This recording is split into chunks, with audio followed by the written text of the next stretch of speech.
to the republic for which it stands, one nation, under God, indivisible, with liberty and justice for all. Yeah. Thank you so much.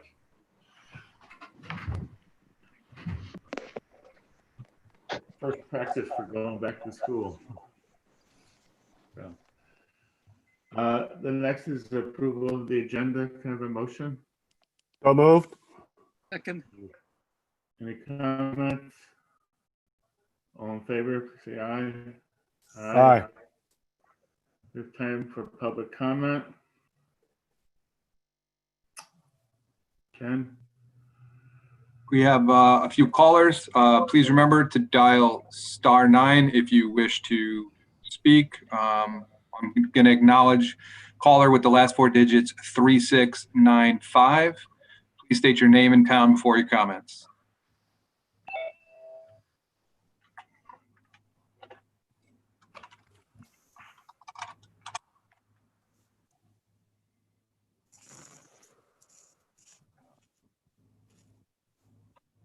I'm trying to ask them to unmute. Caller with the last four digits 3695.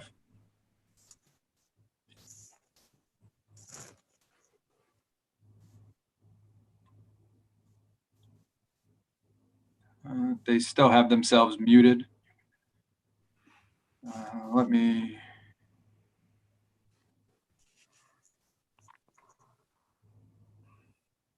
I believe it's *6 or *7 to unmute yourself.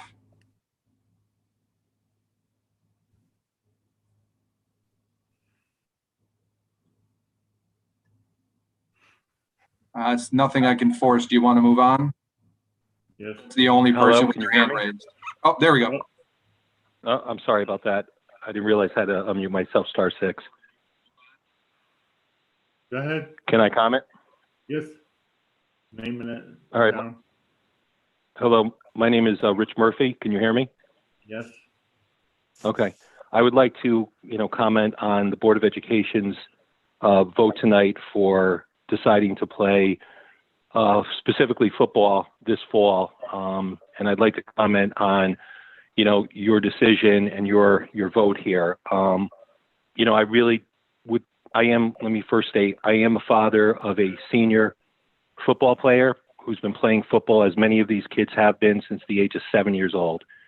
And I really want to urge the Board of Education to consider very seriously going with the decision of the CIAC. I think it is very important for the mental health of these kids, after everything we've asked them to do and what they've done to protect themselves, to protect each other, as they were essentially promised that they would play football if they did everything that they had to do. And it would be in the decision of the CIAC whether or not they played football or not. And I think that it would be detrimental to their mental health if this board has decided to not allow that decision by the CIAC to be the final decision, so that either everyone plays football or no one plays football. Because I can tell you right now, having a 17-year-old child who has gone through this terrible, unprecedented situation, I worry about the mental status of all of these kids if we pulled that away from them, in addition to everything else we pulled away from them. I urge this Board of Education to consider their mental health.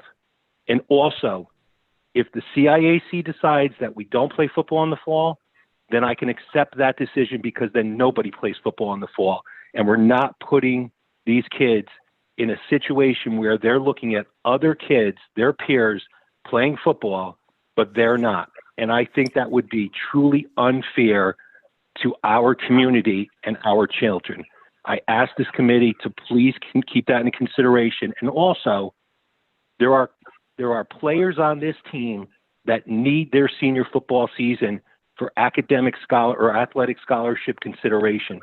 And if there's other regions in our conference that are playing, that is putting our kids at a scholarship disadvantage as well. So I would ask that the committee consider all this when they're voting later on this evening. Thank you for the time. I really appreciate it. Thank you.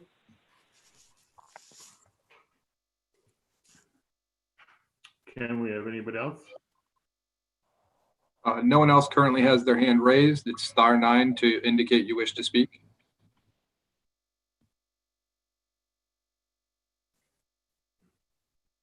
Yep, we have person phone number ending in 0684. Please state your name and town before your comment. *6 to unmute yourself.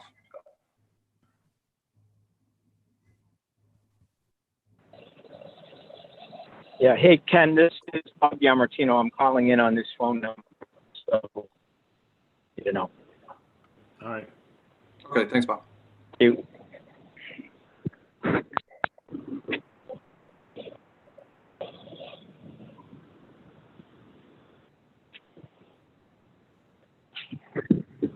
No one else indicating they wish to speak at this time. All right.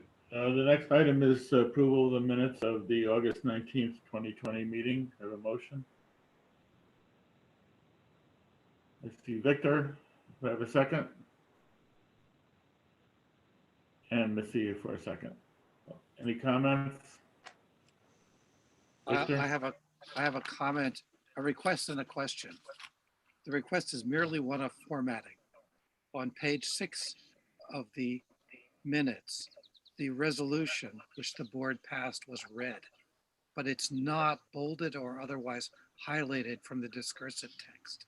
So I'd request that Bob Yamartino's resolution as he read it and is given at the bottom of page 6, the top of page 7, be set aside from the rest of the text and bolded or otherwise marked so that it's possible for someone who wants to see the text of resolutions can see them without reading all the text. That's number one. Number two is a question to Dr. Serino. On page 7, it stated, Dr. Serino added that she had also asked if any spring sports could be moved to the fall, and they cannot. Is that the correct direction, or was it not from fall to spring?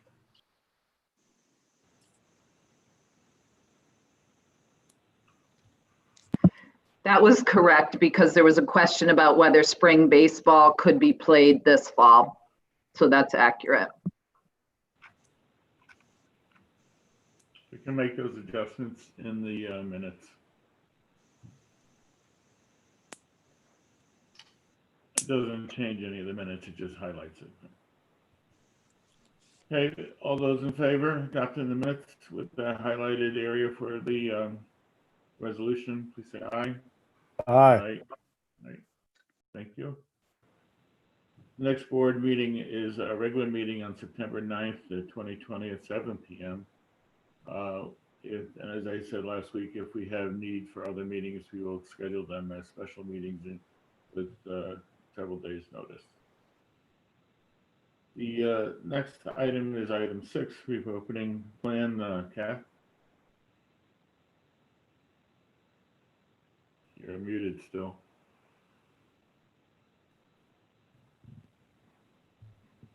Kathy. Yep, I know. I'm just going to share my screen with you, Bob, to give you an update.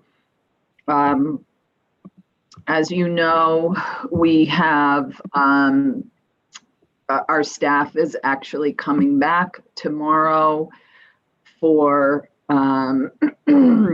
convocation, a virtual convocation. I will send that clip to the board. We are ready to get started. Actually, I think I'll start from the last slide from last week's meeting. So today we are at day 166 since we were in school, and tomorrow is D-Day for staff coming back. So last week, these were some of the things that were on our to-do list, and we are in good shape here. We are continuing to wait for the information from the State Department on, with some more information on masks, but we do have information from Shipman and Goodwin that's given us a good place to get started and get information out to parents. On Monday, Addendum 8 came out, which just had to do with fire and school safety drills. There were some questions about whether or not there would be any accommodations for the drills. And really, we've always had to do a fire drill within, that should just say held within the first 30 days, held within 30 days of the first day of each school year.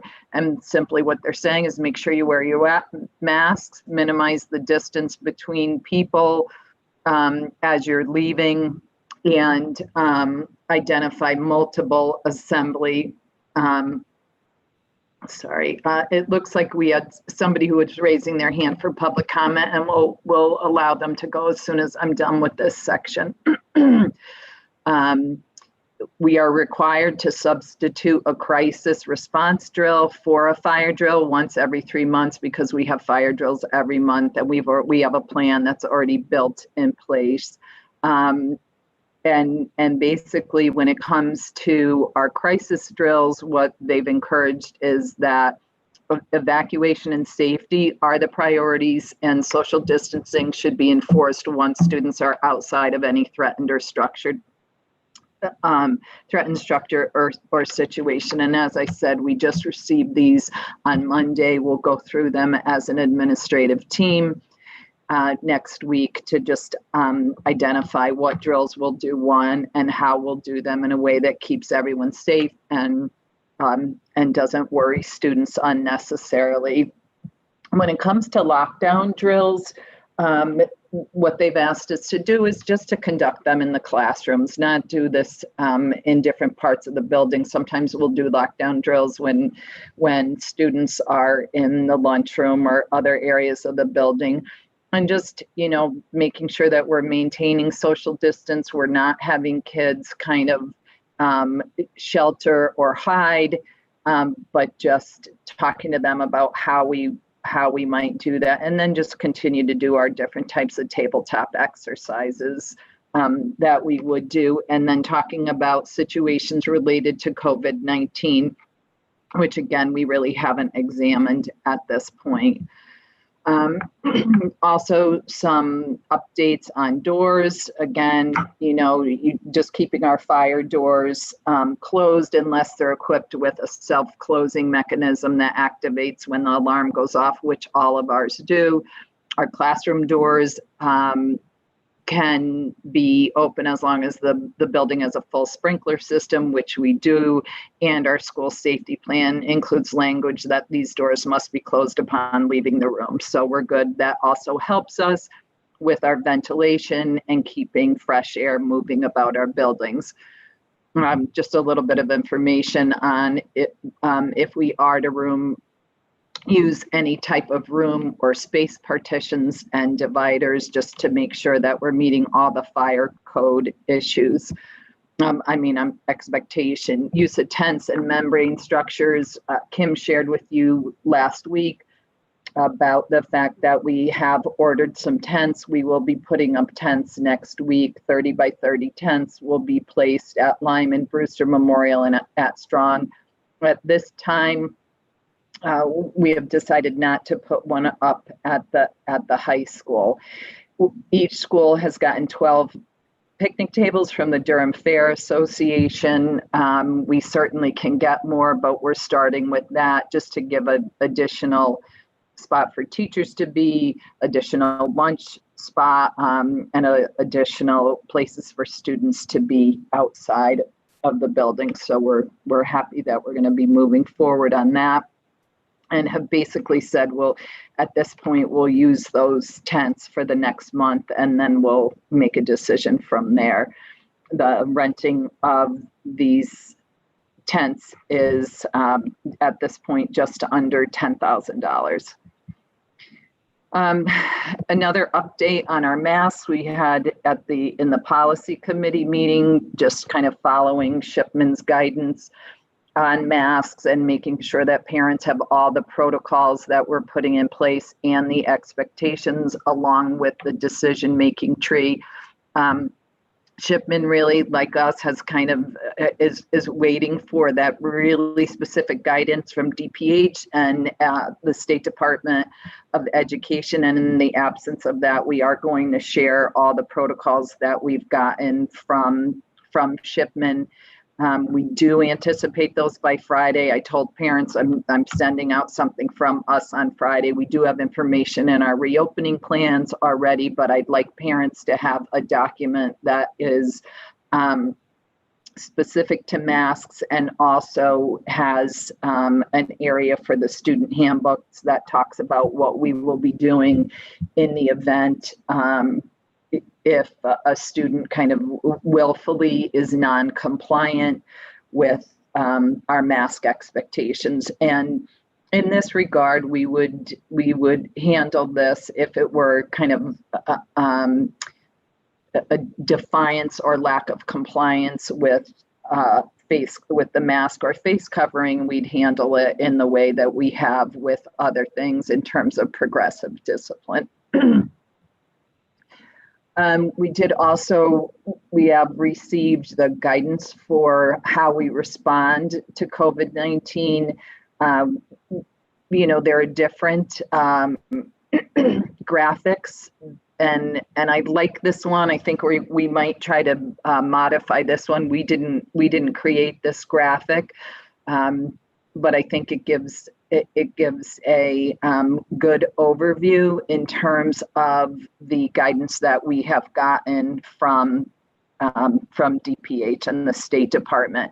And if you I can kind of talk you through it. The symptoms that are in the bigger box on the left are the symptoms that we have been asking staff to self-certify about. Parents received the information today about how to go onto Parent Square in order to self-certify in the morning. So whether we're a parent or a staff who has experienced the symptoms that are included there, and they have had close contact or a positive case of COVID-19, then if you go to the top, if the answer to that is yes, and your test status is positive, negative, or non-tested, all of those would be an isolation for 10 days. If you have a symptom but have not had close contact with someone who's had a positive case of COVID-19, you can see on the right, if you test positive, again, you isolate for 10 days. Negative, you'd be returning to school once you had no symptoms for a day. And if you're not tested, you need to isolate for 10 days, or you can return earlier if you have a note from your doctor with an alternative diagnosis. And if you don't have symptoms of COVID, but you have had close contact with someone who has a positive case, and you are tested, you either way, if you have had contact or you haven't had contact, those are on the bottom. You would isolate again for 10 days. If you have a negative test or you're not tested, you're quarantining for 14 days. And then anyone who has been to a hotspot is required to quarantine for 14 days. And there is, I guess, some confusion, or people who have tested, potentially have tested positive, then retested and tested negative, or maybe retested again and tested negative. But you can't test out of quarantine. Once you've had a positive test, that would mean that you would be quarantined. A subsequent test doesn't get you out of quarantining, and nor would that happen if you were, if you had visited a hotspot. There's just one other document that I'd like to share with you, and that's not it. Let me see. It was just a slideshow that had been shared with us Okay, let me just open this. Sorry, I had it open and ready for you.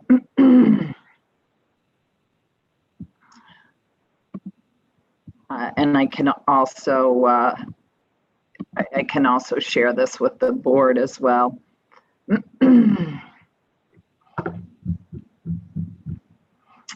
And this presentation that was presented to a group of people just goes over some of the decision-making strategies in terms of if we were to make a decision to close schools or to change to go potentially from a hybrid model to a full reopening model.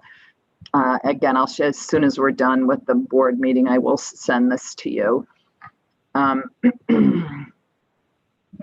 You know what, why am I, hold on guys, sorry about that.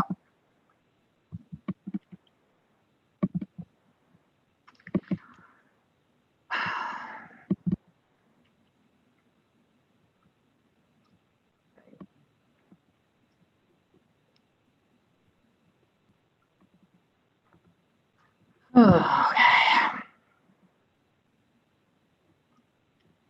Sorry, guys, just having a little bit of technical difficulty. I'm going to stop sharing for a minute, Ken, just so I can pull this up and show it full screen. Maybe you can have the person who wanted to do public comment do it while I'm just pulling this up on my desktop. Will do. Okay, caller, phone number 1254 was their name. It says we were switching. I'll speak. Please dial *6.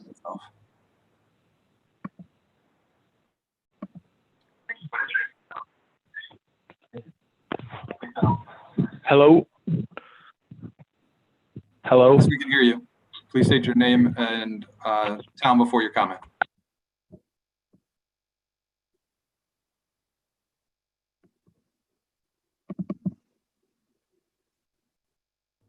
They muted themselves again. Okay, here we go.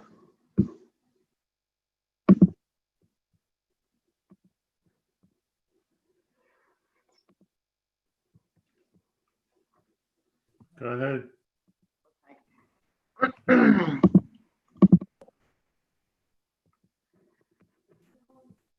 Let me see. I guess, did I share my screen, Ken?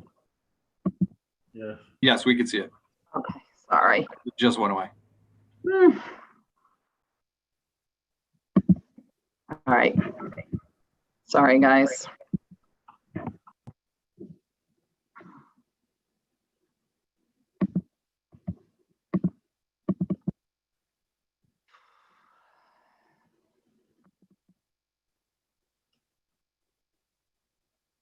I'm sorry, folks. I just think I'm a little tired tonight.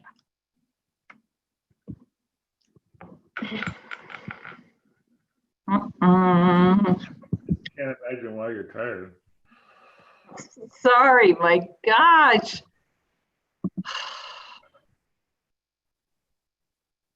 I literally just, come on. Here we go. All right.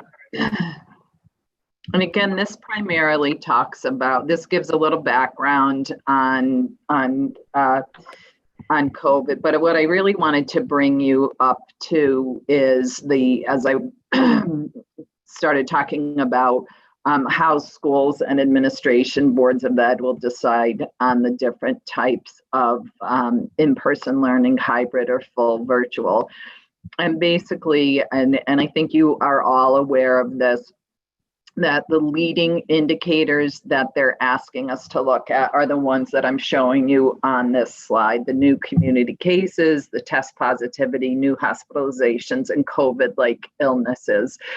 And what the DPH has committed to is that every Thursday afternoon, we kind of were pushing them like, well, exactly what time do you mean on Thursday afternoon? And they said there's a lot going on at DPH, and we just needed to rest assured that we would have county countywide data for,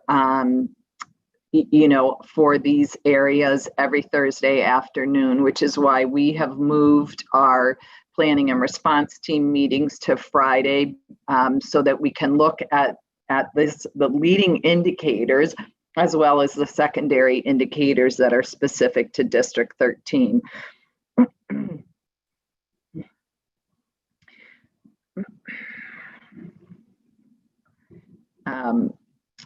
So as you can see, in terms of, our trending, if we're seeing our numbers in terms of test positivity, new hospitalizations, COVID-like illness, if they're going down or staying the same, favors in-person learning, they're staying the same or going up, favors hybrid, and going up, which would favor remote learning. And we'll look at the metrics that will be shared with us on Thursday afternoons.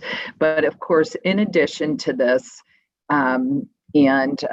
first we'll show you where we are as of August 13th, what that looked like for us in Middlesex County.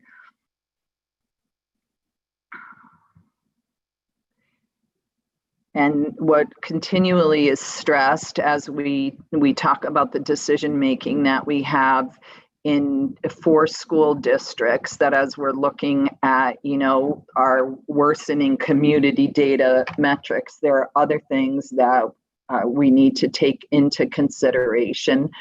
And those are the mitigation strategies that we've been talking about for quite some time. How we're doing the case identification and isolation, which goes back to the chart that I showed you earlier about responding consistently in that way. And also when we talk about close contact, as I had shared with the board before, that the definition of close contact is within 6 feet for 15 minutes or longer and had been without a mask. Our director of health is saying with or without a mask is what we are considering close contact. And in the case of a classroom, if there were an identified case in a classroom, his guidance to us is that the entire class would be quarantined, whether or not children were farther apart than 6 feet. So the other mitigation strategies that we've looked at are kind of the extent to which you are able to meet and sustain these areas. And again, all of these areas I feel very good about. It's, I think for us, the social distancing within the classroom, the physical distancing is probably the area that we will find to be a greater challenge as we contemplate going back to full in-person learning. And again, this just talks about the things that we have been talking about for quite some time as a district. Just a little bit of information on why they don't recommend the temperature screening at this time in schools. I have to say, just our work with our local health department has been ongoing since early in March. And he has been a tremendous help to us in preparing safely for the reopening of school. Just some print resources that we've used. And again, I mean, I think the graphic using a balloon, that what they're trying to demonstrate is that while you may have worsening health metrics, that putting in place some of these other mitigating strategies can be helpful. And they said thank you, which was nice. And that, Bob, I believe is all that has happened since last week. Well, not all, but Yeah, the one question you raised, if we identify a student in a classroom, the whole classroom gets quarantined for the 10 days or the 14 days? Mhm. 10 or 14, do you know? Oh, it depends on, do you want me to go back to that chart of when it's No. 10 days? No, just, I think that's something that the families need to know, that, if there's a student in their class that gets tested positive or shows signs, that the whole class is going to be quarantined, not necessarily the whole school. Right, and we can talk some more about the contact tracing and when we tell parents about that and how we'll be able to do the contact tracing and how helpful it will be for us to have the parent square information on the self-certified checklist and just being able to monitor our cohorts and their movement throughout the building and how we're keeping track of, for instance, which teachers are in and out of classrooms. And that goes for the teacher as well, right? If the teacher is sick. Yes, that's right. Right. Anybody else have any comments? I did go through some of the high school today. I just wanted to say how sparkling and clean it was. I think Sue and Jimmy have done a tremendous job. The classrooms we went in were clean and then quite a bit separated from distances, and they are ready for a smaller number of students in there. It was just they've done a tremendous job of getting the school ready. It's it makes a huge difference, Bob. There are some school districts who are not able to open on time because of the ventilation and cleaning and disinfecting challenges that they're having right now. Kat, do you are there particular parameters for your decision making around the distancing that kids are able to keep within the classroom that would push us to continue to be in a hybrid situation versus an in-person? What are teachers going to be looking for within the first few weeks to kind of make those determinations? So are you asking me kind of teachers how they're watching kids' movement within their classrooms and building or around the building and recess, etc.? Yeah, and what would push you one way or the other to say we can't go back to full in person, or I think we can based on X, Y, or Z? Andrew, I feel like as we come back, the teacher observation is critical. I don't know what we're going to see. We don't know what we're going to see. We had kindergarten orientation and we had kids standing in hula hoops. And, just to kind of keep them separated, we've kind of carefully orchestrated what recess is going to look like. And, I think I'm going to wait to hear from people and it is the thing that I will say made me change from initially saying, we're going to do hybrid for the month of September and October, we're opening full. As I had time to reflect on that, I thought, I really need to get kids back into these buildings for us to see exactly what you're talking about, because if mask wearing, social distancing, and hand washing are critical, I have to see how our kids are managing in the environment for the length of the school day. So, once we have that kind of real-time observational data, I'm going to start bringing that back to that planning and response team, because in 3 weeks, I need to be, by the end of September, I need to be able to say to parents, we're going to persist in this model or we're making some changes. So there's not kind of a specified checklist that I have to give to teachers at this time, other than authentic observation and reporting. But great question.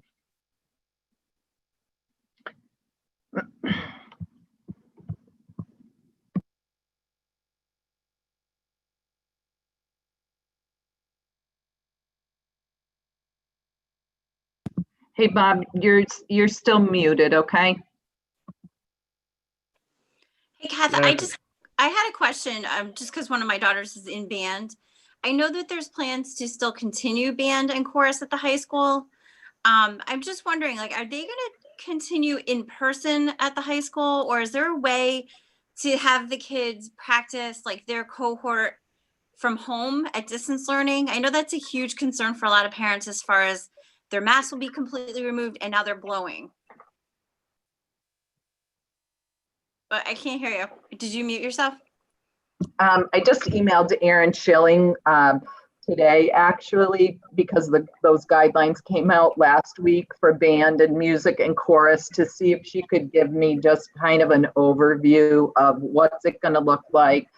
Because I feel like I have a general idea, but I can't answer that question specifically, what it will look like at the high school and middle school. But I'm sure Erin can tell me that, and I can share that with everybody, including asking her to get that out to parents. Okay, thank you. Yep. Yeah, I read over that guidance today. There's tremendous amount of restrictions. Yeah. On masks and on. I mean, I don't even know how you're going to do some of this stuff because of the restrictions, but there's a tremendous amount of rules and guidance on how to keep separate, and most of the stuff is asking you to do it outside and be 12 feet apart. And okay. So there's lots of, if you get addendum 7, we should send that out as well.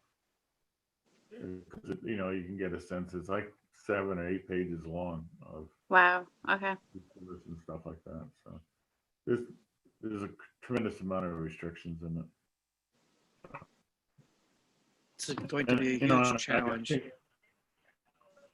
And I don't think, you know, major performances with audiences are probably not happening. So it's going to be a huge Great. challenge Any other for comments? teachers. Yeah. It's going to be a huge challenge to the music instructors to actually develop with the restrictions that are in there, which I have read also, to develop well-rounded musicians. And I have to say that if we develop effective ensembles with those restrictions in place, those are going to be really fine players. Thank you, Victor. Kath, I couldn't read your note. What I was just saying to Ken is that someone is texting saying they're trying to get on and just wanted to be sure they were in the queue. All right, well, we'll get them. Yeah, they're in queue for the second round of public comment. The person I notified you about literally raised their hand as Bob was switching. Okay. All right. Any other comments? If not, the next item is fall athletic update from the CIAC and DPH and possible vote. My understanding and from reading the documents is the CIAC met with the State Health Department, State Department of Public Health.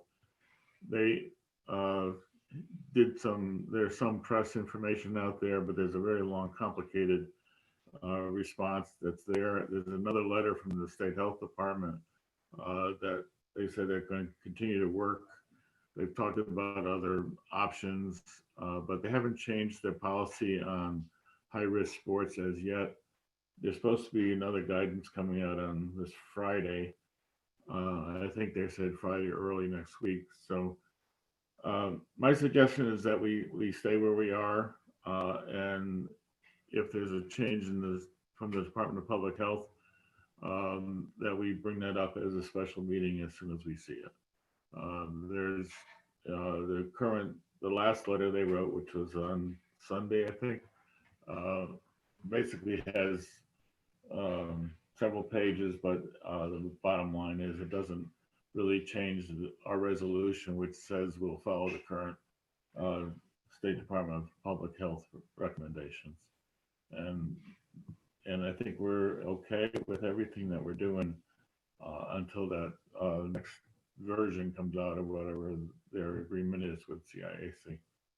Bob, I also want to make sure, because that the DPH's letter was just made public, on Monday. I think it's critically important that I'm able to talk with my athletic director and coaches as well, because I want the board to also understand from District 13 the perspective of our coaches as well. And I think that, you know, this is a board that is respectfully collaborative, and when the board has an expertise on something, we have an expertise on it. And when there's areas from the school district for which others have expertise, you want to hear from our people. So I want to make sure that I am able to spend some time with the athletic director, either with the coaches or via coaches having conversations with Todd Petronio, that I'm able then to share that with the Board of Education.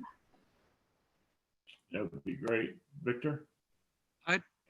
A consideration that I'd like to raise, especially now that we are going to get county level data from Public Health Department, is to follow COVID rates among the towns that we are playing sports with, if we do, and also in the towns that are sending us players. I just think, you know, that this issue of having multiple school systems sending kids to us for football has been raised before. I don't know how we deal with that, but we should at least be aware if there's a risk situation in a place that our kids are traveling to, or in a risk situation in the communities that are sending us players.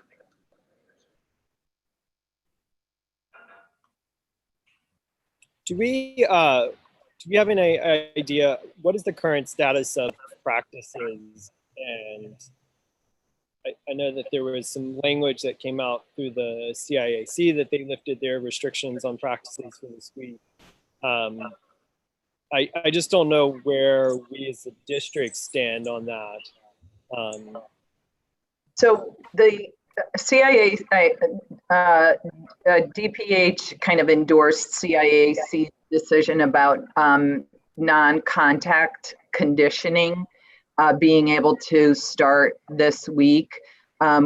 We have not started that in District 13. And, you know, I will say in some of the preliminary conversations we've had, we just felt that if we're anticipating guidance from DPH on Friday, we'd like to wait before we made a decision on starting non-contact conditioning this week.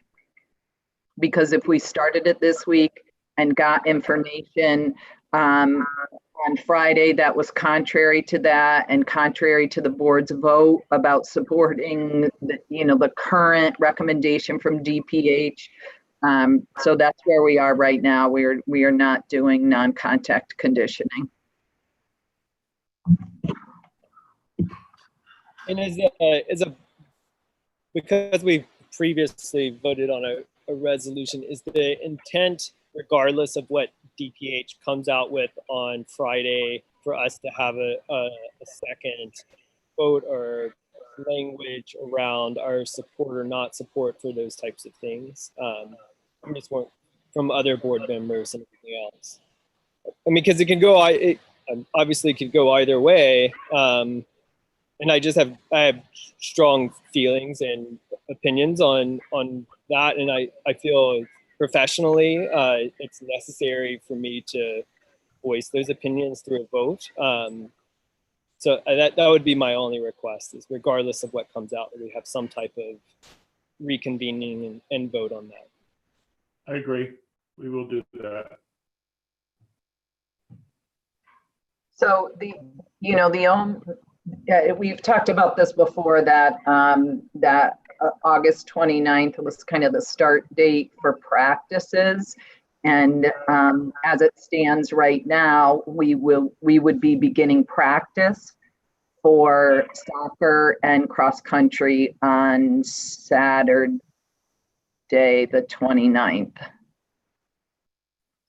Sorry, I was just trying to think what day the 29th was. But so that's the update. And The only other thing I'd seen was that there was some language, and again, this is from media reports and whatever is coming out through press releases from CIAC and other organizations. There was some recommendations about 7-man football and non-tackle, and I don't know if there were particular parameters around soccer and other things. Is that do we know if that's set in stone, or where that language came from, or if those are just rumors that were flying around at the time? So the 7-on-7, I think there's a reference to that in the DPH letter dated on the 23rd as kind of an idea, or it may have been from the letter from the CIAC, but there was a reference to that as a potential, I would say, compromise. But I think that's an area that, that we would need to talk about further. As athletic director, as a football coach, if for some reason the recommendation was made that was a direction that could be taken, or the only way for football to be played, I think that's a discussion that our athletic director, football coaches need to have, and the Board of Education. And I'm glad that you brought that up, because I think my understanding from the board was last week you were in favor of the current decision from DPH. And that could change. Yeah, the other thing that they did talk about is having girls volleyball being played outside. That was another thing that was raised in those letters. And there isn't a recommendation or decision in either one of those. Mm-hmm. And so just from a conversation that was held with superintendents and the director of CAS CIAC, another example of, I don't think volleyball coaches, and certainly I'm not here to represent all volleyball coaches, but thought that playing outside was really a viable option. So I think there's some things that may be brought up as a way to mitigate the risk of a sport, but that coaches would feel it's inappropriate for the sport. Did I understand, Kath, that the football players are not having conditioning? Correct. I'm surprised. Why would that be? Because it up until it hasn't been sanctioned for them to have conditioning practice. They also reduced the number of people from 15 to 10 in practice as well. The conditioning for football hasn't been sanctioned, but are all the other schools, I can't say for the whole state of Connecticut, but at least around our area, what exactly are they doing? Because with all that's been happening here, I am completely confused. If someone said to me, what are other towns doing about football? I have no idea. You know what, and I'm gonna say, Lucy, it's confusing for everybody. And it's not just District 13 trying to make a decision that really aligns with just completely focusing on health and safety, I think. And this, I'm not criticizing CIAC or DPH or the timing, or people are confused. I think that leadership, people who are making decisions about athletics, coaches, athletic directors, superintendents, principals, this has been very confusing. And so, Todd and I had a recent conversation about what other districts are doing. And, I think rather than trying to represent other districts, we certainly can ask other athletic directors and pull that together so you can see what other schools in the shoreline are doing. And what they're doing today may not be the same thing that they're doing next Monday. You know, and part of the reason I asked that is not just for the confusion, but when we finally get to a point of making a decision, even though the decision could change at any moment, I would hope that we would at least be in line with the majority of other schools that our students, our sports students interact with and play with. Because if we're not, if most of, let's just say, if most of the schools decide to go ahead with football, especially, I'm talking about the more, the sports of more concern. If most of them decide to go ahead with football as well as the volleyball, and our students don't, we're going to put our kids behind the 8 ball for the future. And, you know, I just feel that we're all definitely thinking about safety first, but you also have to think about how is this going to fit in with where these kids are going to be at the end of the year if ours don't play and most of the other ones do play. Yep. And I just want to clarify, because I feel like I misspoke that, and I think that that's we have gotten a little communication today from some parents saying, you know, you really could let your football players begin based on the DPH recommendation with some non-contact conditioning. But I think Bob's point of, you know, there's going to be guidance coming out to Friday that, you know, I think the recommendation that the board wait to see what kind of guidance that is. And, you know, what we're understanding is that the guidance will be CIAC and DPH aligned. I know that that is the goal of CIAC is to be aligned with an agreement with DPH.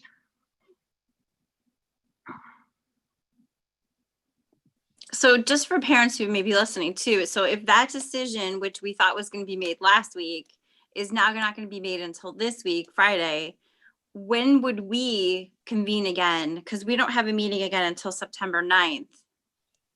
Bob had said that you could convene a special meeting, which we just need 24 hours to notice it. And, you know, we make sure that we know how important this is to parents and athletes. Yeah, we would call a meeting and, you know, within a day, so we could deal with it, whatever the question was. I have to say that I think our fallback position should be that football players should have practices for sanctioned activities. It's non-contact, that's fine. And we should get them running around together. And it surprises me a little bit that football is selected out when there are things they can do to condition. And by the way, conditioning prevents or reduces injuries. The longer we wait to get them running around together, the more likely it's going to be that someone will be hurt. Not to mention, I think they, if I'm correct, I'm pretty sure they were conditioning already for a good week or two and then stopped only due to this decision. So they have already been together conditioning in small cohorts. You know, I think that's an excellent point that you bring up, Victor, because even if the sports aren't played, there's a lot of mitigation pieces that are put in terms for practicing that at least you can keep the students physically active and physically fit, or, you know, set up for whatever sport they have practiced for and gone out for, even if they're not specifically playing games, you know. You're right, Lucy, you're right. And it's absolutely essential that we should be concerned for the emotional engagement of students who are seriously involved in sports and demanding sports. You know, that has to be part of the equation that we look at. And if we can't offer a competitive season, we should think about offering anything that's safe for them.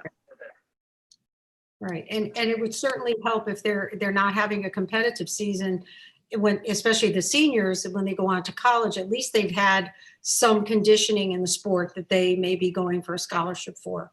They have something rather than absolutely nothing. I don't know if we talked about it last time or when Todd had joined our meeting about the fact that we did do conditioning in July. You know, we were kind of watching what was happening and when it was approved for kids to be together. And we did condition from July 11th until August 6th. And then when things, you know, we needed to take a break from it. Anyway. So that's what our kids did have that conditioning at that time. I would like for you to feel the freedom to reinitiate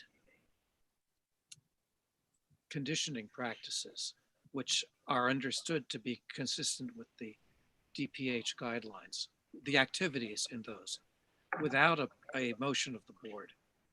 In fact, I'll make a motion for that if you would like.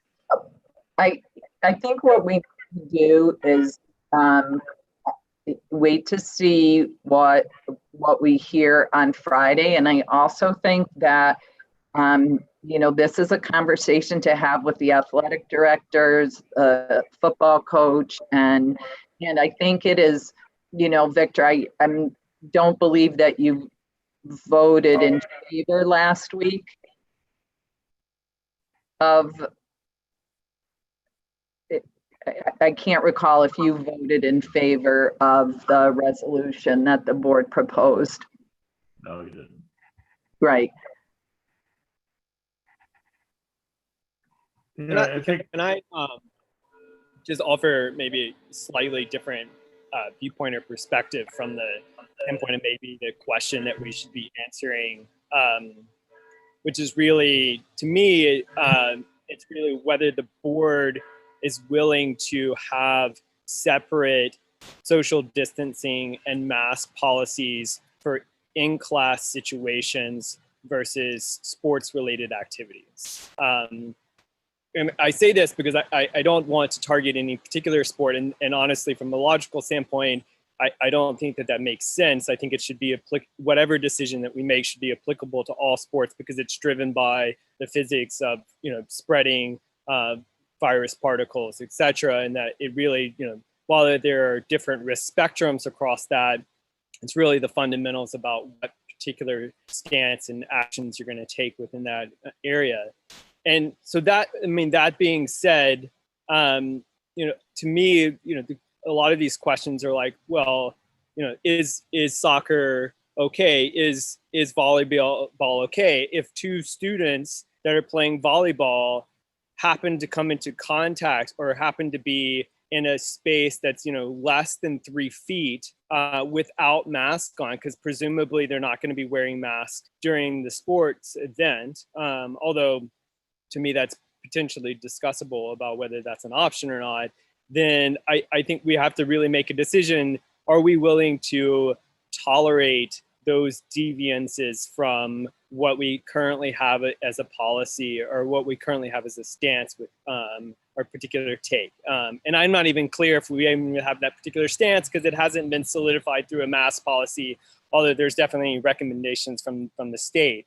And I think that has more general application to, I think, some of these other questions, which is like, okay, well, what does conditioning mean? I'm perfectly fine with any type of conditioning that maintains some type of social distancing, particularly, you know, when students do or do not have masks on. And I think that goes across all sports and doesn't apply to any particular one. I'm not okay with taking a stance on a conditioning that where students are going to be, you know, bumping up against each other without mask on in any sport. And so, I acknowledge that I have a different, you know, different viewpoint, and I have a background that maybe else may have a different perspective on this. But I think it's really imperative that we have that type of discussion as opposed to what are other towns doing, what are other, you know, districts doing, and even for that matter, and I hate to say it, but what is DPH doing? I mean, it concerns me a little bit that they took a stance they made a medical decision, which is basically what DPH has to do, and said that this is what we feel like is right for students from the standpoint of safety moving into the new year. And now they're in potential negotiations with a body that is solely under the particular position of supporting sports, and so that there's a very different perspective from that, and it worries me a little bit that they've been willing to come back to the table, because that means that one, either their position wasn't solid from the get-go, and that they had room to wiggle and then they weren't willing to, or took a stance that they didn't, or that they're being pressured into this by other organizations and bodies at this point.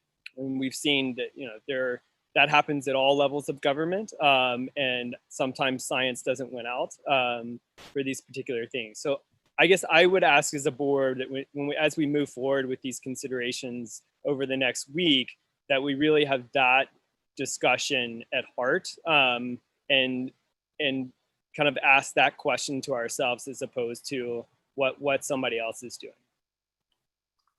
I just reached out to Todd Petronio to see if he was available. I know he was trying to see if he could get any more clarity from CIAC. I don't know if Ken, if Todd was able to join in.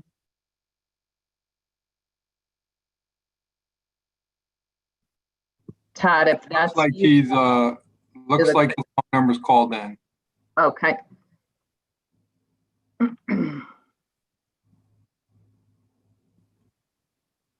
It's *6 to unmute yourself, Todd. Hello, Dr. Vanese and the board? Yep. Oh, okay. I unmuted myself, so that's a good thing. So as I've been listening, I've been trying to, there's a lot of questions that you have, and it's very confusing because what CIAC has essentially done is kind of separated what would normally be for the layperson simply conditioning prior to practices starting and then practice, to they've kind of separated it into different categories. And it may help to clarify a lot of the recent questions that many of you have kind of brought up, if I may try to clarify that. So I received an email back from one of the sub-directors or associate directors from CIAC just recently tonight. And what initially was permitted, or after August 23rd, was that the Department of Public Health endorsed or allowed the idea of non-contact conditioning, which we in our district in Coginchaug had referred to it as summer conditioning. That has, to answer your question, Mr. Taylor, that has always been socially distanced. We've preached that. We've asked all of our coaches to do that during the conditioning period. Many of our sports, not all of them, but many of our sports chose to partake in that activity, as Dr. Serino had said, from July 6th or July 11th through August 6th. Masks were worn entering and exiting the field. While they were conditioning, they were supposed to be 6 feet apart. I have been out there numerous times, and there seemed to be a very great attempt to try to do that, certainly in the sports that I was seeing. However, running and other things, because of the activity, there isn't a mandate that has to be 6 feet apart. But whenever we can, we try to make sure that the kids were 6 feet apart in doing any of the conditioning activities they were doing for the school.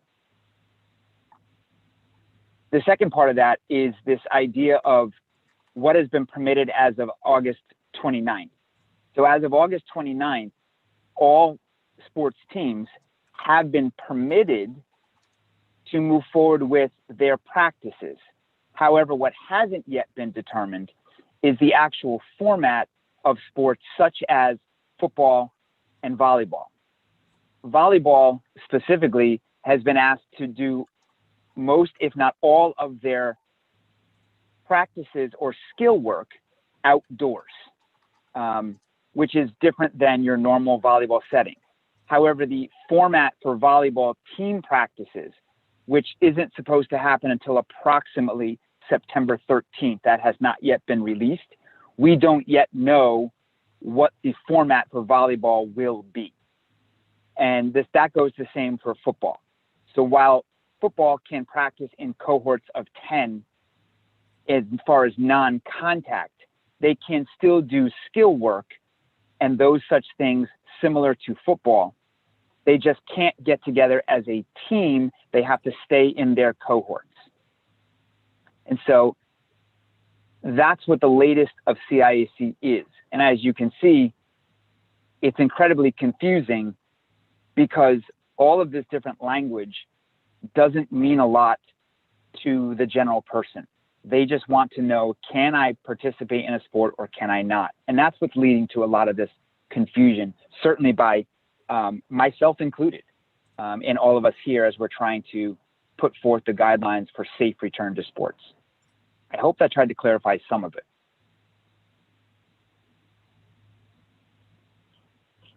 Thank you, Todd. I think that is a big help. Yes, that was great. Thank you, Todd. Again, if there's any other discussion, we will bring this up as soon as we get word of any change in the health department and CIAC's agreement.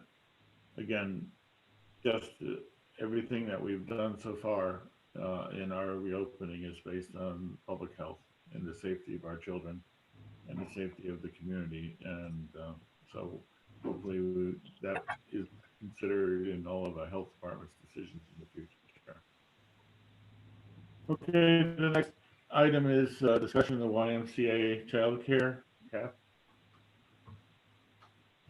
I just put that in there as kind of a possible vote, just depending on what kind of progress we made at this point. The YMCA basically needs 20 students in order to get a program started, or 20 children. And they've actually been willing to take fewer students to get the program started. But at this point, we only have 11 children of staff members who would take advantage of that. So really we're, just reached out again to our staff members to see if we can get a final commitment and see whether or not we can move forward with that. So I'll keep the board apprised of that. I don't necessarily think we need a vote for that. If we're able to start the programming, have the Y oversee it, I just don't know if we actually have the numbers that make it viable for us at this point. But I will keep you updated either in our meetings or in an update. Thank you. Any other questions on that?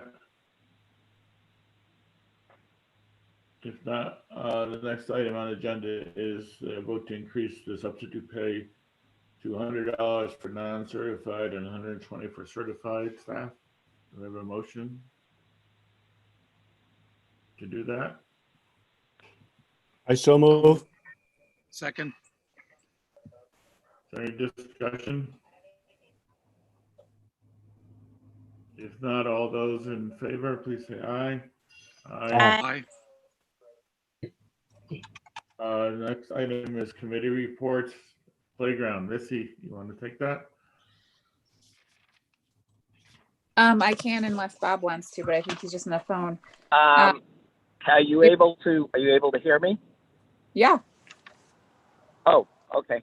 Yeah, I have no problem, Missy. I'll first I'd like to acknowledge and thank all of the members of the playground committee that helped us to get where we are.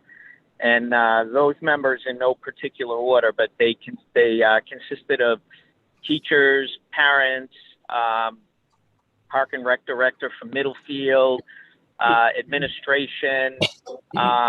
So Kim Newbig was involved, Deborah Stone, Kimberly Johansson, Jennifer Casillo, Hannah Malcolm, John Giammatteo, Emily Conkey, Melissa Booth, Tom Ford, Adrian Dubach, Jennifer Canning all worked very hard. And we had a lot of support from the administrative staff, including Meg Maloney, Sue Gaudreau, Jimmy Proto, and Robin Golembayevsky. Sorry if I mispronounced those names. And I'm sure I may have missed a few, but what's really exciting is last night my wife and I visited the John Lyman School, where we saw the playground construction is nearing completion. May already be done. It's on time and on budget. And Missy, I don't know if you want to talk any more about that, if you have any further updates on that. Sure. They were going to finish it tomorrow, but because of the weather, they're going to finish it up on Friday. From what I saw, it looks awesome. And we just need a couple inches of mulch before the kids are allowed to go on it. But yay. Yeah, so that's all great news. At the Memorial Middle School, all of the playground equipment has been spec'd and the vendor has been selected. We're about to issue a PO, hopefully before the end of the week, to purchase it. It will be on budget. Timing, we're not sure when the installation will be. As soon as we have that, we'll update everyone on that. But that's good news. And then regarding the Memorial Courts, a lot of time was spent this past week on discussions on the type of surface, as we had received bids on the tile surfaces as well as quote on an asphalt surface. And the committee has determined that the best option for our community is the asphalt surface, and we're going to move forward with that. That will come in on the budgeted price. So we'll have more on that as well when we get a little bit further along. The next steps for the committee, hang on, we got next steps. The committee, we're going to review the Brewster School equipment for incorporation of some sensory elements, because that one does not have any sensory elements. The committee will also work very closely again with Kim Newbig to inventory all playground equipment, courts, and fields, and create a 20-year maintenance and capital plan so that there will be no surprises in the future as to what the funding is required to maintain these facilities. And then we'll also be planning in the next year or two for a surface coating to seal the surface and make it more attractive of the Memorial Courts. In order to go with the asphalt, we would not be able to afford the surface coatings under the budget that we currently have. And so we'll make sure that's in the budget for the next year or two to get that in so that that surface is then sealed and attractive. So that's what I have. Missy, did I miss anything? Is there anything else you'd like to add? I think that was it. Okay, very good. Does anyone have any questions? Well, turn it back to you, Bob. Well, thank you for getting all that done. I know that you started, in the spring throughout all this effort and still got it done in a great deal of time. It was a great effort for all of you. Well, yeah, I mean, one of the things that was very exciting about working with this committee and is the level of work and commitment that was done by the individuals that I had mentioned up front. Those are the people that did the grunt work, worked with multiple vendors, reviewed the equipment, went out and did all of the site visits, made sure everything was lined up. And, it's really fun when you're working with a group like that, that is just dedicated and, all the diverse backgrounds, all of the different expertise that everybody brought. It was just really exciting and really fun. And then, of course, the support from the central office and the staff there, unbelievable. So thank you to everybody. Thank you, Bob. Thank you, Missy. The next is the policy committee, Norm. Yeah, policy committee met tonight. We had really two items on the agenda. One that we seem to be seeing over and over again, but I think we may have brought that to a conclusion. You may recall last week we talked about the child sexual abuse and assault policy and reporting procedure.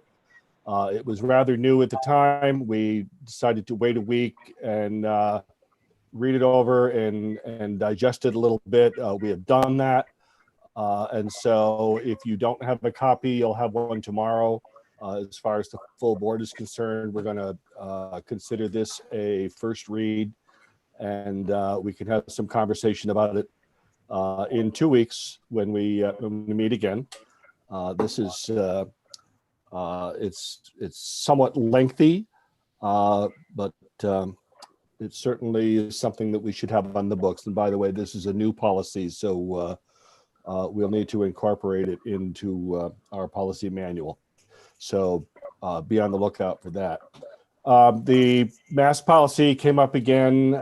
We had some conversation. Dr. Serino has already tipped you off about what went on in the policy committee. We've taken into consideration some of the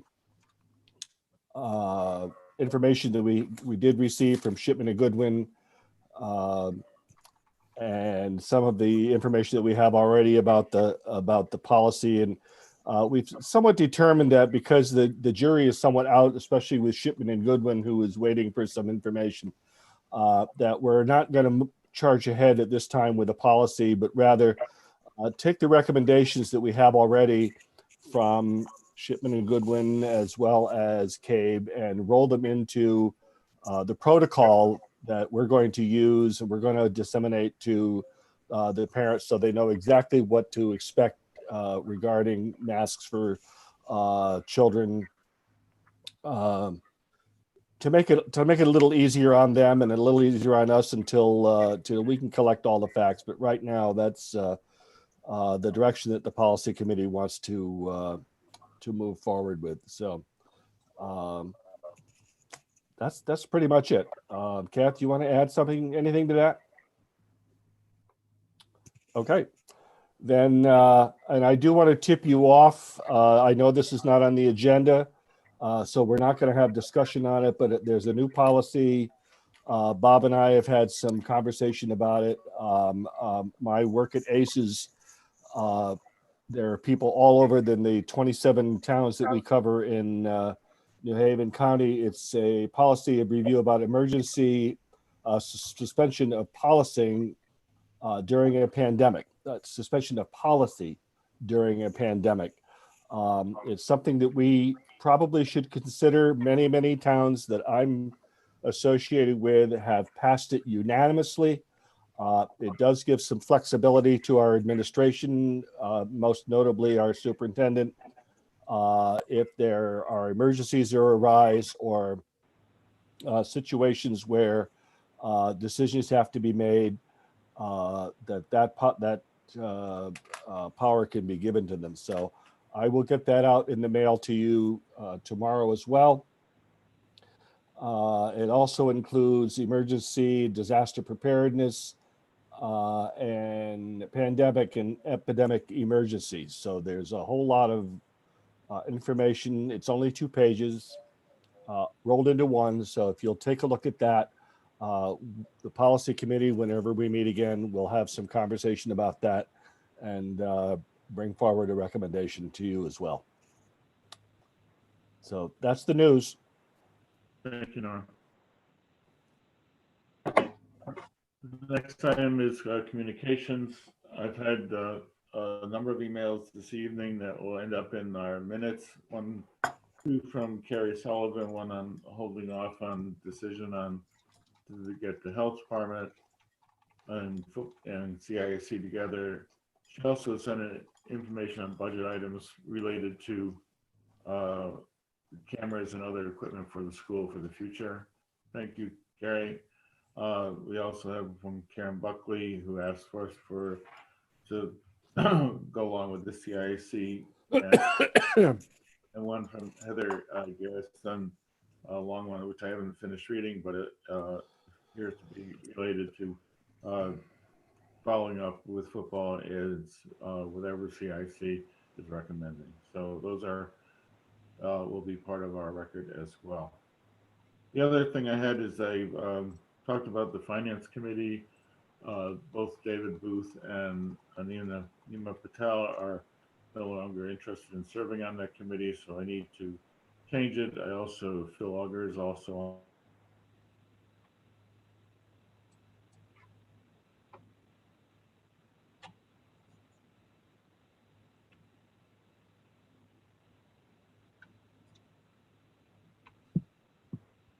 So if anybody has any thoughts on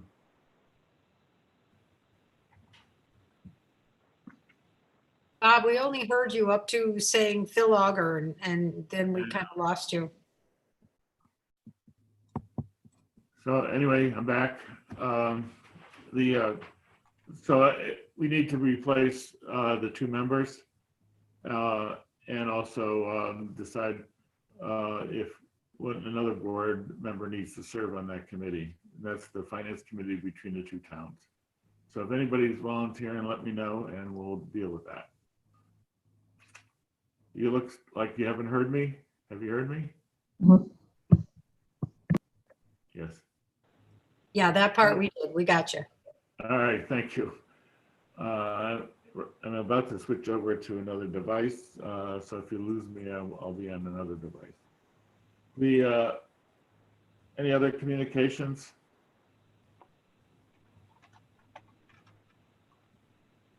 If not, Kim, Director of Finance report.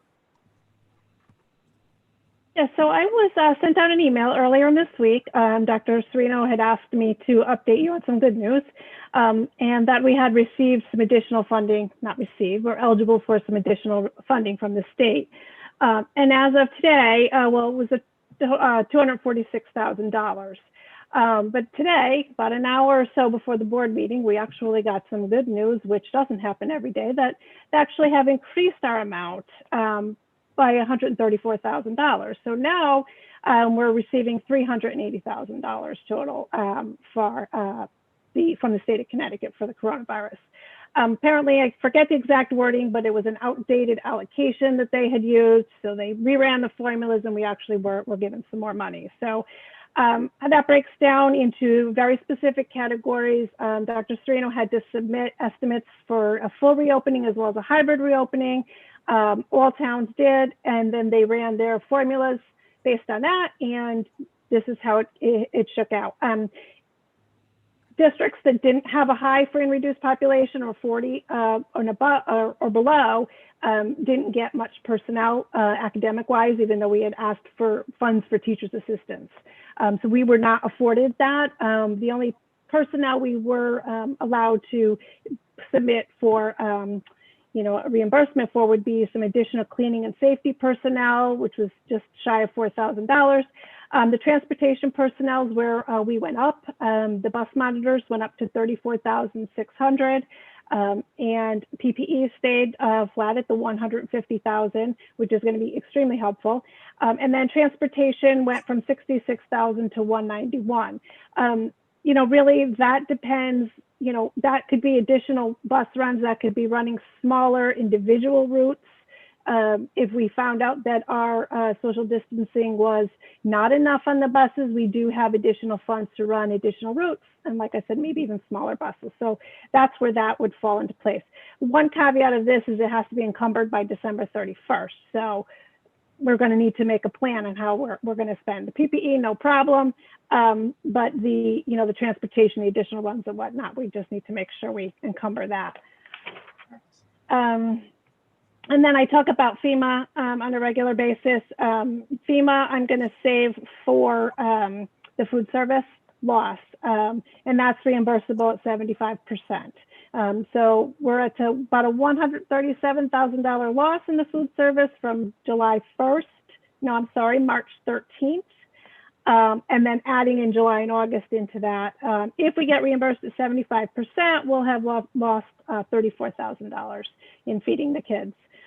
Food service does have to revert back to our normal NSLP policies, which would be charging those students who do not qualify full lunch again, and also allowing us to serve lunch on Wednesdays.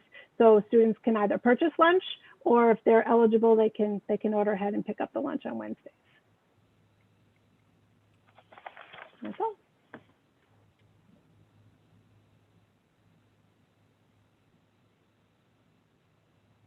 Thank you, Kim. Any other questions or comments for Kim? Do we know how many kids are planning to take the bus? Do we have numbers? Yes, I had 500 no's off of my survey saying they don't need transportation. And then we removed our remote learners. So I have not added that piece in. I can get that for you in 2 seconds. I just don't have it written down, but significantly reduced. At least I would say half.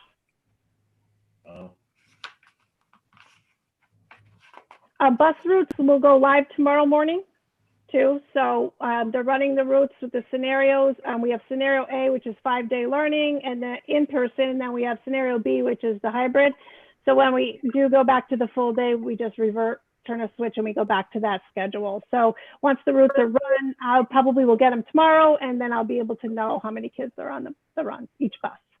And the people that opted out of the transportation, are their addresses removed from that list?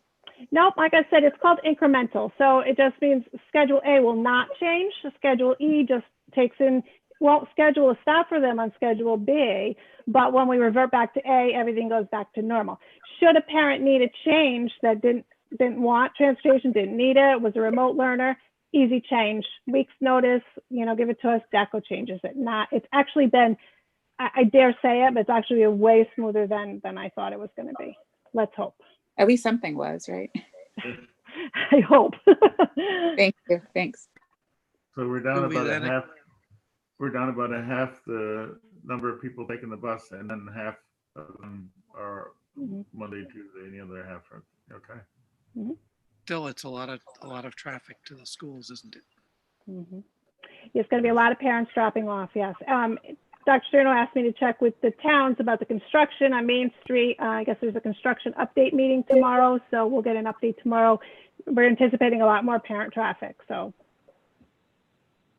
Trying to think of everything. Just ask me about the construction.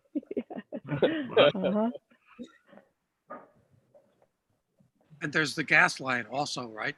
Will that be coming up? Thankfully, that was fine. So.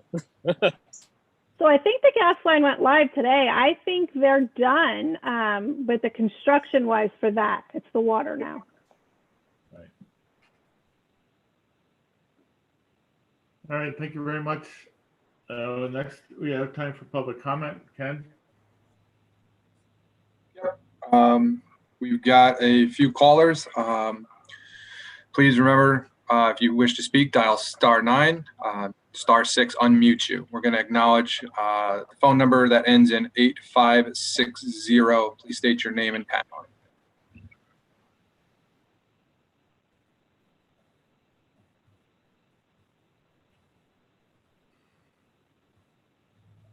Please dial *6 to unmute yourself for public comment.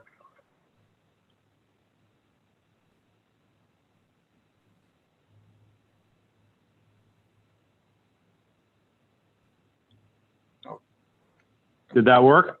Yes. Hello, everybody. Good evening. Oh, there's such a delay. Can you guys hear me? Yes. Great. Thank you so much for taking my call. My name is Anthony DeFilio. I'm a father of 5 children. I've been in town 21 years now. And thank you so much for what you do. Dr. Serino, thank you so much for what you do. I just felt like I needed to call and advocate for our kids.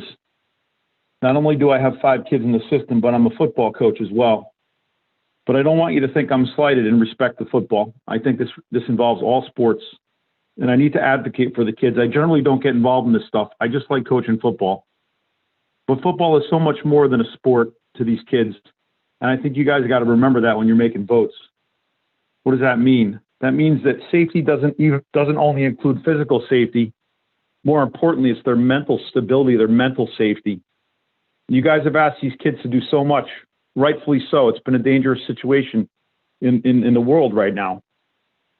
But I do believe I'm an advocate for following whatever the CDC guidelines end up being. And if they're saying that we can practice in cohorts of 10 non-contact conditioning, I'm all for that, because I think that makes the kids safe, because it gives them something to do. because if they're not doing football or volleyball or some other sport, they might be getting themselves in trouble. I have the good fortune of being a coach for a lot of these kids, probably 20 of them, for like 11 years now. And I've watched these kids grow. I've watched these kids develop. I've watched these kids get in trouble. I've watched these kids go to football practice and learn what it's like to be responsible and learn what it's like to have a focus. I've watched these kids learn what it's like to watch your buddy's back.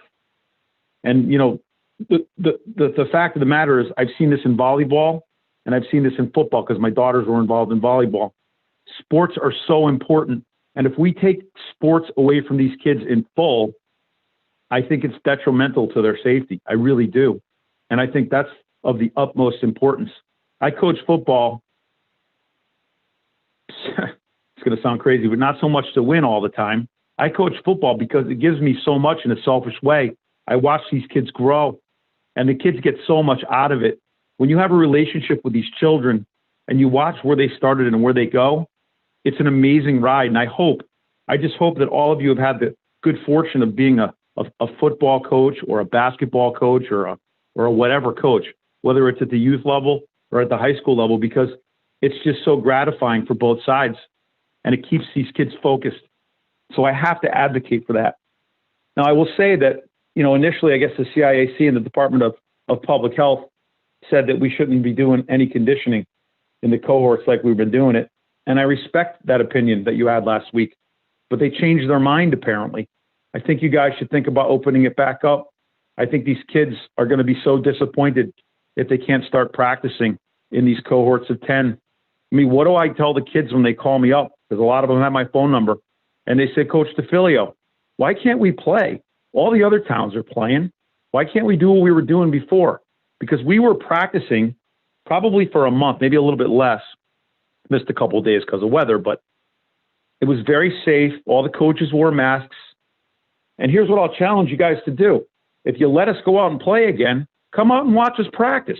You'll see how safe we are. Because ultimately, we care about these kids very much. We care about these kids more than anything else. That is our number one concern when we go out there. So I just want you guys to reflect on that. And Victor, I appreciate the fact that you brought up a motion that you know, maybe tried to allow us to participate in some sort of conditioning again. I think that's the right call. I really do. But I also think that we should follow the CIAC and the DPH guidelines whenever they come out with those. I don't think we should blanket say that, you know, volleyball can't play or football can't play or basketball can't play or whatever, because it's not our expertise. I mean, you guys are a board. We're a bunch of football coaches. We have to listen to the experts, right? And we're not the experts. We just enforce what we're told to do, right? Does that make sense? I guess. So I don't think non-conditioning or non-contact conditioning is a bad thing for these kids. I think it's a very good thing. Now let's address the physical safety concerns, which I was going to bring up, and I think it was Victor or Lucy that brought it up. You know, there's a physical part of this too that's very unsafe, especially in football. Football is not one of those sports where you just go out on the field and you play. Football is a sport where you have to have, you know, a month of preparation. You have to gradually put pads on and gradually start hitting. But at the beginning of the whole thing, you have to get your muscles ready to do what you have to do. I don't know if anybody on this board ever played football, but it's a pretty intense game, especially with the size squad that we have. So there's a lot of our kids that are playing both ways. They play the whole game. You don't just go out there and do that. You don't go out there for a week and condition and you're ready. You go out there for a few months and condition, and then maybe you're ready if you try your best. Now understand another thing. A lot of these kids have been working real hard, and this is going to blow their minds if they're told they can't go on that field and condition. So I'm calling to advocate for our kids, for my kids, for our coaches' kids. It's so much more than a game, and you guys got to remember that when you vote. So much more than a game. It's a standard by which they live their lives. I hope that makes sense to you. And if you've been a coach, you know what I mean. There's a kid in Hawaii right now that's in the military. He's in the Marines. He called me the other day just to say hi. Just to say hi. Because we made a relationship that I will have for the rest of my life with that kid. How did we do that? We did that through playing football. Does that make sense? I think that's all I got. I'm sorry to be a pain. I hope I'm not a pain, but I need to advocate for these children. We can't be one of the only towns around that isn't playing football because, you know, we made a vote, which was probably the right vote last week, but is no longer the right vote based on the things that came out after that vote. So I think that's all I've got. If you have any questions, I'd love to hear them.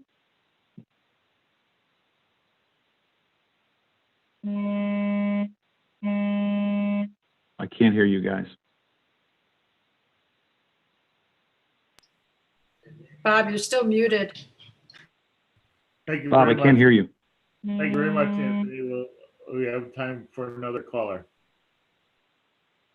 Does anybody else have any other questions? Not right tonight. Thank you very much. You're welcome. Good night. Good night. Ken? Next caller's phone number ends in 1254. Please, if you're muted, dial *6. Hi, my name is Matt Garrettson. I'm also a coach. I don't know if you can hear me.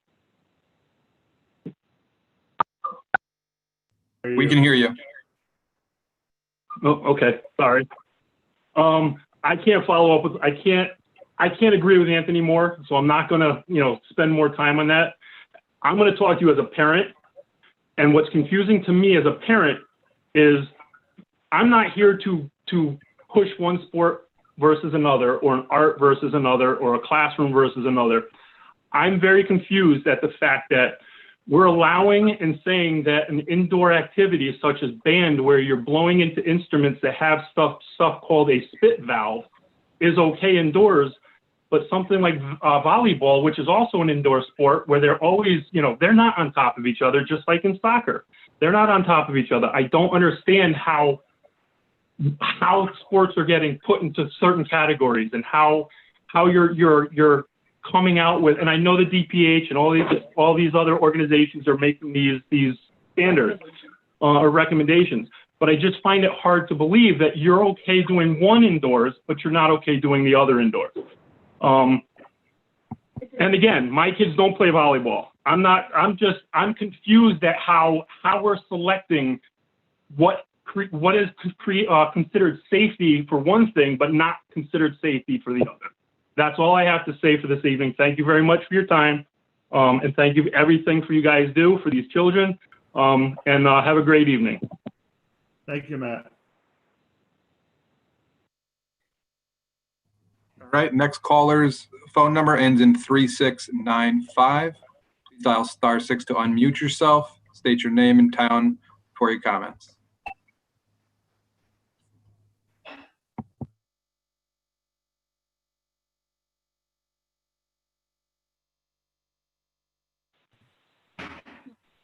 Hello? Go ahead. It's Rich Murphy again from Durham. Cannot agree more with what both Anthony DeFilio and Matt Garrettson just said. I only hope and pray that this board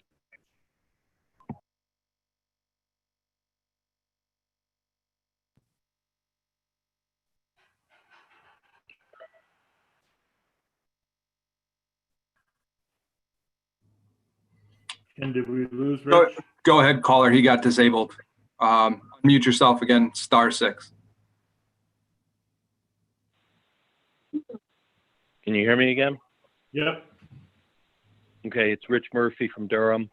Like I said, I can't agree more with what both Anthony DeFilio and Matt Garrettson just commented on. I really only hope and pray that this board does the right thing by our children. They deserve an opportunity. As a parent, as a coach, as someone who's known many of these kids for a number of years. I've been in this town for 21 years. I love this community. I love what we've developed as a sports community. We have to give these kids an opportunity, and I only hope that you all recognize that this is a very confusing situation, but please, when you go to vote, you do your research, you know what the CIAC is recommending, you understand what the Department of Health is recommending, and you make a decision for what's the best interest for the mental stability of our children. Because as Anthony had mentioned, and I can't agree more with him, is I am not only concerned with what's going on with COVID, but I am more concerned with what's going on with the mental status of our children based on what we've asked them to do, based on how we've asked them to stay apart from each other. And these are teenagers. We have to remember that. And if the CIAC allows us to get on that field, whether it is non-contact conditioning or whether it is contact, we need to allow the CIAC to guide us. And I only hope and pray every night when I lay my head down that this board does the right thing for our children. I thank you for everything you do. I thank you for your time. And be safe and be well. Thank you so much. Thank you, Rich. Ken, we have another one? Yep, we still have two more callers. The next one, phone number ends in 6373. Go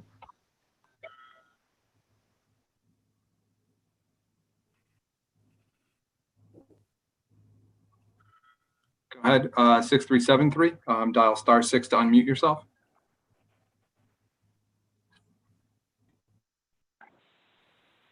Hi, my name is Teresa Lyman from Durham, and I would like to comment tonight. There's a couple things that I am very concerned about in looking at the reopening plan. Number one, I firmly believe and I hope and pray that part of I don't know if this plan is a draft, but before school starts, I really hope that there is some information presented to parents about the what programming changes and flexibilities are going to be made, especially in regarding to the extracurriculars and specials, and like echoes and hands-on learning opportunities within the three contexts. Because I for one, and I know many parents feel the same way as many of us were just misguided by the intent of the parent survey and the explanation of what the hybrid model is going to be. As I was reviewing Facebook comments, I know that I think some of us weren't fully aware that the days where our students were not in school, I think that some parents have plans to send their children to other opportunities and camps and programs outside, and they had no idea that distance learning was going to be part of those days off as well. So I do know that I, for one, know that a lot of children, especially mine, with distance learning were very overwhelmed. And I know that many school teams have made changes to make it better, but I hope that there's a full understanding in the programming aspect of this as far as, besides just the health and safety. I think that programming above and beyond at this time especially is most important in considerations and how we can still give the students the best day possible. And I'm also very concerned about assessing parent involvement as far as what considerations parents and input parents have into the considerations for the changing of the delivery methods as well as students. And I'm hoping that there is a plan to assess students and parents combined on a regular basis and will a commitment to have them as part of the considerations. And lastly, as far as funding goes, with the announcement that Kimberly made tonight, I don't know if there's any rules or restrictions, but I hope that that funding, before you guys apply for the grants and before that, there's definitely a good amount of money put in there for keeping STEAM programs and extracurriculars and echoes and stuff in, different changes that have to be made in the three contexts as part of that. Thank you. Thank you, Teresa. Ken? We have one more caller with their hand raised. The phone number ends in 8021.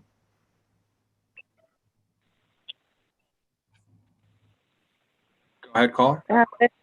This is Candace Burrett. I actually have a question more for Catherine, because her flow chart for the COVID response was really good. But my question is, if a child has seasonal allergies and there's a runny nose at school, does that mean that child's now going to be quarantined for 14 days? Or do they have to exhibit more than one of those symptoms?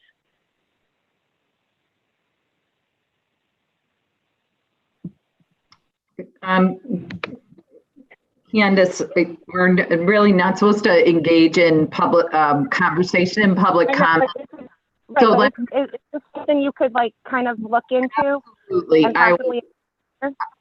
I'll reach out to you with the information, and that's a great question, and I'm happy to give you a call tomorrow morning. I think that it's not just my child that has seasonal allergies, but it could be something to possibly, when you hand out the flow chart, to possibly explain a little bit better. Sure, absolutely. Thanks. Okay, that's it. Thank you, all right. Thank you. Thank you, Candace. All right. Yep, we've got another hand raised. The phone number ends in 1447. Please dial *6 to unmute yourself. Good evening, board. This is Kirsten Oshetsky from Durham.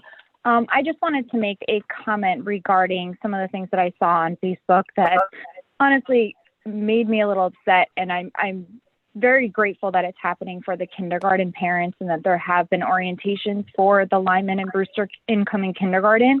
But as the mother of an incoming 5th grader into Memorial, who's only going to be in the building 2 days a week for only 1 year, I'm very concerned over the fact that there's been no orientation for those children, especially being that my son does have a special needs plan. I'm very concerned over the fact that there was nothing done for these children at all. You know, I didn't think that there was any orientations going on until I saw the pictures posted on Facebook. And like I said, I'm very happy for the kindergarten parents that did take place. And I think that was very important. But I think it's very important for the kids going into the Memorial School, and honestly Strong as well, to have the same opportunity. And now we're only a week out from school, and I don't think that there's a plan for that. I mean, I've been on practically every board meeting, and I haven't heard any of that spoken about before. So I am concerned with that aspect. And I know at the beginning there was a lot of conversation related to the testing of the children and, you know, monitoring where they're at, but I have not heard much discussion related to that as we've gotten closer to school opening. So I'm just hoping that there is a strict plan on having all these kids evaluated, because I think it's going to be very important to know what levels they're at.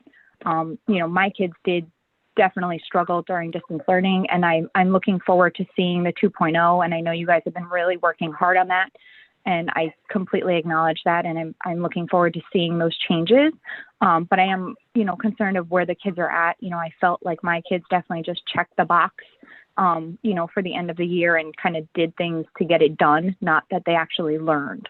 And so I think that evaluation is going to be really important. And I know you guys all discussed it early on in this process, but as we've moved forward, I know sports has been a hot topic, and I know it is in my family as well. But I just want to make sure that these other points are being, you know, still considered as well. And I know you guys have been working tirelessly on the background, and so maybe it's just things that we haven't seen on the call. But I just wanted to mention my concern. Thank you so much. Thank you, Kirsten. Yeah, those items are a major part of the reopening, and I think as the school gets started, you'll see where they come in, and it's part of the discussions and with our family and with their evaluations. Any other comments, Ken? No one else currently has their hand raised. All right, well, thank you very much. Kathy gonna send us an invite for, can we have about 10 or 15 minutes? Sure, I just sent it, so I mean, it's for now, but if people want to jump on at 8, that'll work. We do have a repeat caller that just raised their hand. Okay. All right, 6373.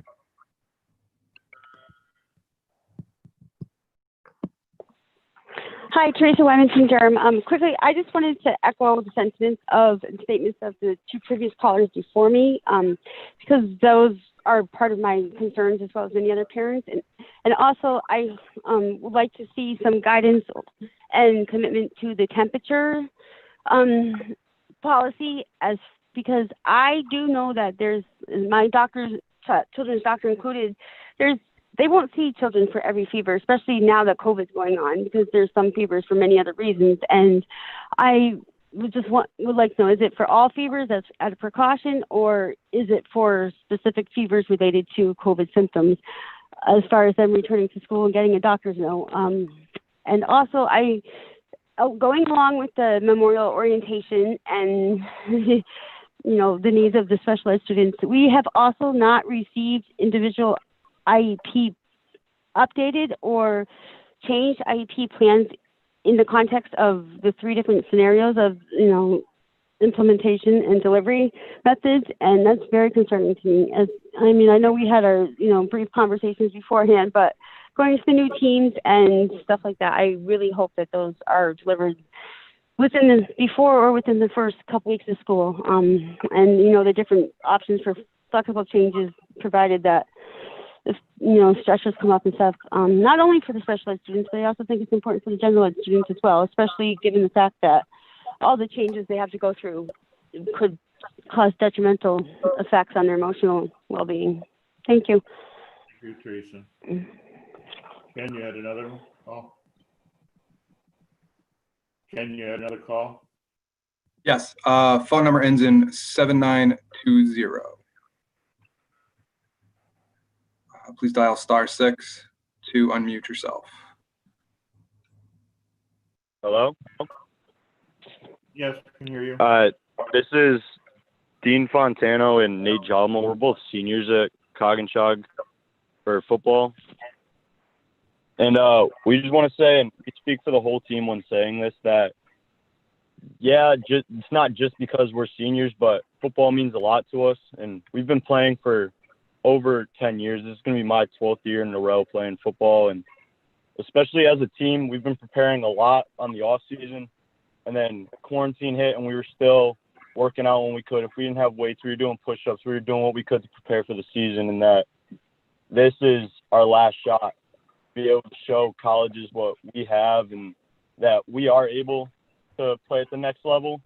And I feel that if football is taken away from us, that's a lot of opportunities that are taken away from us, being able to go to college, play football, and make our families and our coaches proud. And it's not just a game. It's building a lot of relationships too, that even with just players themselves and with the coaches, during the off season, we've hung out with coaches, gotten dinner, hung out more like it's a family more than just a team. And that without football, I don't think a lot of us would still be in high school or being able to do the things that we do. And that's pretty much it. And to add off of what Dean said, like the bond, we're from East Hampton and we play for Coggins, and the bond that we've made with those kids in a short amount of time is crazy. And it almost feels like it'd be like ripping us away from our family almost, because we love those kids, we love the coaches, everything. And like Dean said, it's more than just a game. And for some of us, it's an escape to get our mind off things. So that's all I have to say. Thank you very much, guys. Thank you. Thank you. Ken? Yeah. Let's see. We've got a caller that ends in 6499. Please state your name and town. Dial *6 to unmute yourself.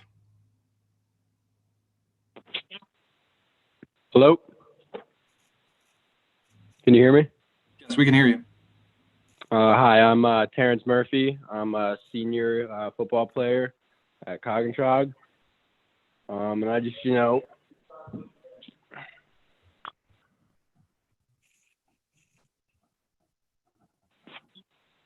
hello? Yeah, we got you. Oh, sorry. I just wanted to say, I've been playing football since I was, 12 years old. I've been, working my ass off for, years upon years upon years. I have two older brothers who both had great high school experiences. They both won state championships. I always have looked up to, high school football, and I've always been, waiting for my, my chance to, be the star out there and, be the senior, leaders that we are. And, it really, would hurt all of us if we can't get another shot to go out there and, it's over. And just to think that I will never play football again is just, I can't even wrap my mind around it. And it's something that would really put me into a very bad state if that's what happened. And, I've been waiting for, my senior season, for years now. And, we've all been working so hard. We've been lifting our asses off. We've been conditioning on our own, because we can't even see each other. And I just think it's ridiculous because I'm at the school. I go to the school sometimes. I park in the parking lot. I check things out.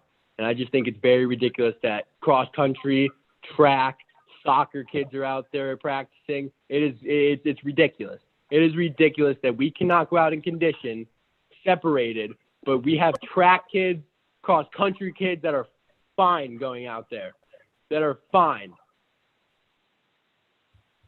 So it really upsets me, and I just really hope you guys make the right decision. Thank you. Thank you. We've got another one, hand raised, 6373. *6 to unmute yourself. Hi, sorry, that was like an accident. All right. Okay. All right, if we're all done, Yeah, no one else raising hands. to adjourn. So moved. The second. Victor? All those in favor? Say aye. Aye. Aye. Thank you very much. Thank you, Ken.